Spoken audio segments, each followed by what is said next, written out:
Building bridges, not walls. Hi, I'm Dr. James Holt, and recently I've been reading Pope Francis's autobiography, Hope. One of the things that resonated was when he suggested that those who build walls will become prisoners of the walls that they put up. It made me look further into what the Pope has said at different times on this topic, and the idea of building a community that connects people of all cultures, religions and backgrounds. It linked very much with many of my own experiences. John Hull outlined a particular attitude that might be found that perhaps can also be used to build walls, though he didn't mention walls.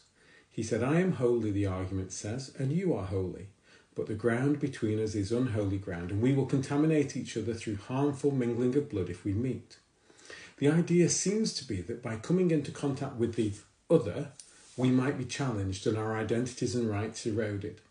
In contrast, Jeff Teese describes this unholy ground as the space between us that constitutes holy ground, holiness being discovered through encounter. The Pope has also given people this charge to become engaged and involved with others. He said, "You are called to a great and exciting task, that of building bridges when so many are raising walls. The walls of ideologies, that of fostering communion when so many are fomenting division, that of letting yourselves get involved in the dramas of our times when so many prefer indifference. This culture of indifference, this culture of washing your hands, it's not up to me, they will get by.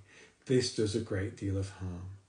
The Pope continues in describing the importance of engagement and bridge building from a Christian perspective. He said, "The gospel is the story of encounters, actions, looks, conversations on the street and at the table.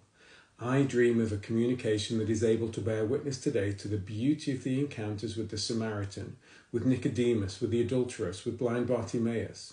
Jesus was attentive to individuals and above all to their problems and needs."